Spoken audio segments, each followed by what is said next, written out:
Is AI killing the film industry? 2025 has been a very weird year for those of us who work in the film industry. And this video is not just about AI, but it's also about all of the disruption that we've seen. Like, what is going on right now for commercial filmmakers, for producers? There's a lot of different bad things, I would say, that are converging.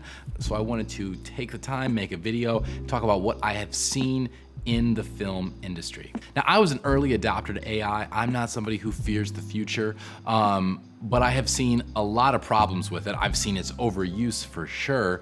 And I think there are some things that are definitely going to be going away, some things that definitely will not.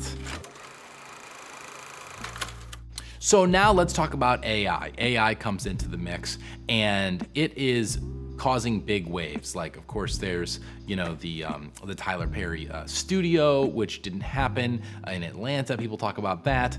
Other investments that people have waited to make or investments that they've chosen to make in AI. And look, I think as a creator, it can be a very scary time. AI is taking our work and it is, chewing it all up and it's profiting from it. And, it's not creating very good work. It's ultimately pretty derivative. I use the tools because I want to know how to, and so I've spent a lot of time on Sora and VO, playing around, trying to make stuff, and it's cool to be able to create stuff with prompts, but I'm just never that impressed with it. It's some stuff is like shockingly interesting, but never something that's like practically useful, at least at this point to me. Mostly I've seen people who are just like creating automations where they're generating, endless memes and then they're posting content on social media. What it has done is taken the volume of the internet, the sort of churn of trashy content to a whole new level. We knew it was gonna happen, but like social media is just a disaster right now. In America, around the world, like social media tech companies and their algorithms are destroying the fabric of our societies. It's a huge problem.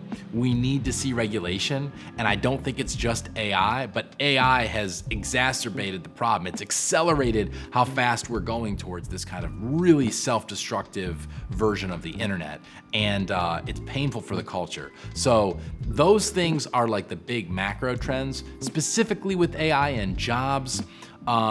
I think if you're a storyteller, if you're making definitely like documentary content, or you're making anything which is going to involve real people and real stories, AI can be a bridge maybe for some things, but it's never going to be the solution.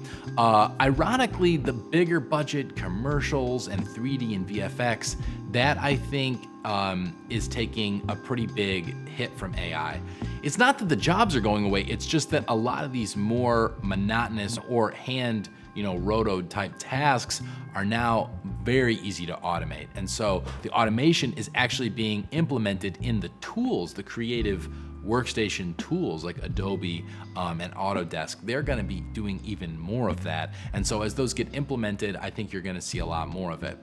3D artists, I still think there's a place for 3D artists. People who have focused on Blender and Maya, Cinema 4D, or all the other variety of tech that is out there. Those specialists, I think, are in demand because AI cannot create handcrafted stuff. Like, you can't give it a prompt and have it come back with exactly what you want. It may come back with something cool, but it's not really gonna be what you want. So it's good if what you need is just like filler, nonsensical content, which, there's a pretty big demand for. But for that more specific, specialized stuff, I still think there's gonna be a lot of room for the hand-drawn touch. But I think there is a lot of room to still run in the creator-driven economy, which I talk about. But if you're an artist or a filmmaker, I think you need to be considering how you're gonna be creating for those audiences, because like the traditional film and television audiences, they're getting smaller and they're getting older. And if you're a young person, they're never going to be coming back to where they were. So focus on the stuff that's gonna be for the future, because you can kind of build a career alongside it. So here are 3 things I think you can do right now that's gonna help make your work more viable.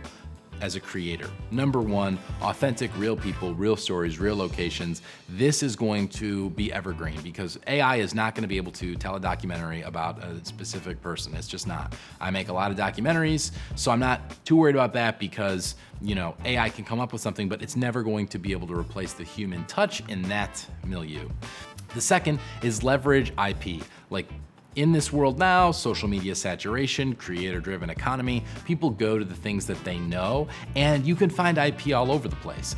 The studios figured this out a long time ago, and that's why we see all the reruns, we see all the comic book movies, but the reality is, like, there's a whole world of IP that's public domain from hundreds of years ago, amazing stuff. You could be using this right now, and you could be working with built-in audiences to create work, you know, that already has people who are interested in it. The last one is stay lean. With the uncertainty that's coming down the pike, we don't know what the future is gonna hold. One thing that's always worked in the creative field, I think, is don't overbuild. Build for what you need, you know, bring in the people that you need, but don't overbuild. Stay lean and find creative ways to, you know, work on smaller budgets to do really great work. People are gonna notice that because when times are tough, everyone still needs to make things. They just need to find out how to do it in a more cost-effective way. And if that's you, then I think you can still really succeed. So is the film industry dead? Is the photo industry dead for commercials, for movies? No, but it is in a weird place. And I think that a lot of the things happening in the world are creating volatility. There's political instability, and the tech companies and the social media disaster is ruining the discourse, ruining the culture. And so I do think that's gonna trickle down to the broader economy. I don't know if it's gonna be next year. I don't know if it's gonna be 5 years, 10 years from now. I'm not gonna try and predict that. But it's not isolated to the film industry. So if you're a creator, if you're a filmmaker, don't fear the future. Try to create and be a part of the new future. Be more bold and make more positive changes. Try and contribute your work. The world needs more artists. It needs more creative people and people who are thinking. And so if that's you, I think you're still gonna succeed. So do we have to worry about AI? Well, you should probably worry, but is it coming for your job? No, actually it's probably coming for your job, but should you give up? No, we gotta persist. If that was interesting to you, if you like the take, then subscribe to this channel. It's about the art, business, and creativity of filmmaking. Catch you on the next one.